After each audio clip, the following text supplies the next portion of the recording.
નમસ્કાર દર્શક મિત્રો, હું છું વિરલ. ત્રિશુલ ન્યૂઝમાં આપનું સ્વાગત છે. દર્શક મિત્રો, જોઈએ આજના મુખ્ય સમાચાર.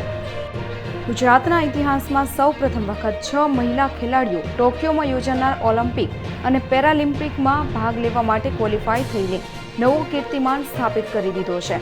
ગુજરાતની ઇલા વેનેલ વાલા રિવિન શૂટિંગમાં, અંકિતા રૈના ટેનિસમાં અને માના પટેલ સ્વિમિંગમાં ટોક્યો ઓલિમ્પિકમાં ભારતનું પ્રતિનિધિત્વ કરશે.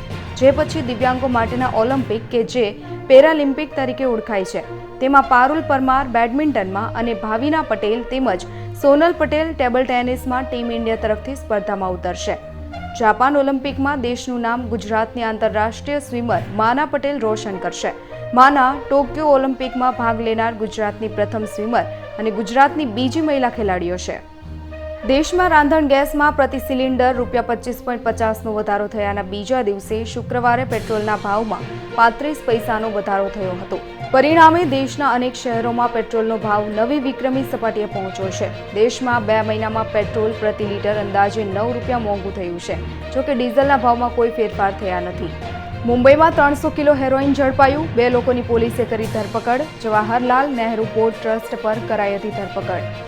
કોરોનાની વિરુદ્ધ રસીની અસરને લઈને હવે સટીક પરિણામો સામે આવવા લાગ્યા છે. પીજીઆઈ ચંડીગઢના એક અધ્યયનમાં દાવો કરવામાં આવ્યો છે કે રસીના બંને ડોઝ લઈ ચૂકેલા લોકોમાં મૃત્યુનો ખતરો છે 98% ઓછો થયો છે, જ્યારે એક ડોઝ લઈ ચૂકેલા લોકોમાં આ 92% ઓછો થયો છે. રાજ્યના હવામાન વિભાગે અનુમાન લગાવાયું છે કે કેટલાક વિસ્તારોમાં છૂટો છવાયો વરસાદ રહેશે. જોકે ખેતીલાયક વરસાદની શક્યતા નહીવત.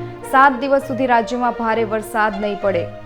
ગુજરાતના વેપારી પાસેથી ₹75 લાખની માંગેલી લાંચની રકમમાંથી ₹5 લાખનો હપ્તો કુરિયર સર્વિસ મારફતે મંગાવનારા અમદાવાદના એન્ફોર્સમેન્ટ ડાયરેક્ટોરેટના ડેપ્યુટી ડિરેક્ટર પીકે સિંઘ અને આસિસ્ટન્ટ ડિરેક્ટર ભુવનેશ કુમારની આજે સીબીઆઈના અધિકારીઓએ અમદાવાદમાંથી ધરપકડ કરી છે.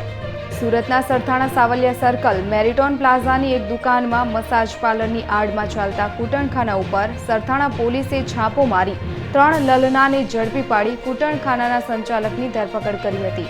અમદાવાદમાં મેટ્રો ટ્રેનનું કામ પૂરજોરમાં. એપેરલ પાર્કની શાહપુર ટનલમાં આરસીસી કામ થયું પૂર્ણ. પ્રથમ ફેઝમાં 40 કિલોમીટર સુધી મેટ્રો દોડાવાશે. 12 જુલાઈના રોજ અમદાવાદ શહેરના જગન્નાથ મંદિરેથી પરંપરાગત રથયાત્રા નીકળવાની સંભાવનાને ધ્યાનમાં રાખી મ્યુનિસિપલ કોર્પોરેશન દ્વારા રથયાત્રાના સમગ્ર રૂટ ઉપર રસ્તાઓના પેચવર્ક ઉપરાંત સ્ટ્રીટ લાઇટ સહિતની સુવિધાઓની મરામત શરૂ કરી દેવામાં આવી છે.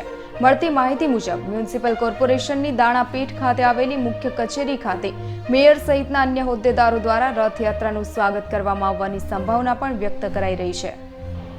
જો વિડીયો ગમ્યો હોય તો વિડીયો લાઇક કરવાનું ભૂલાય નહીં અને તમારા મિત્રોને પણ શેર કરજો. અને હા, તમારો અભિપ્રાય પણ અમને કોમેન્ટ બોક્સમાં જણાવજો કે અમારો પ્રયાસ તમને કેવો લાગ્યો.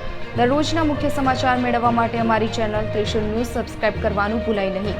અને જો આ વિડીયો તમે ફેસબુકમાં જોઈ રહ્યા છો તો વિડીયો લાઇક કરી દેજો. અને હા, સાથે સાથે અમારા ત્રિશુલ ન્યૂઝ પેજને પણ લાઇક કરી દેજો. ધન્યવાદ.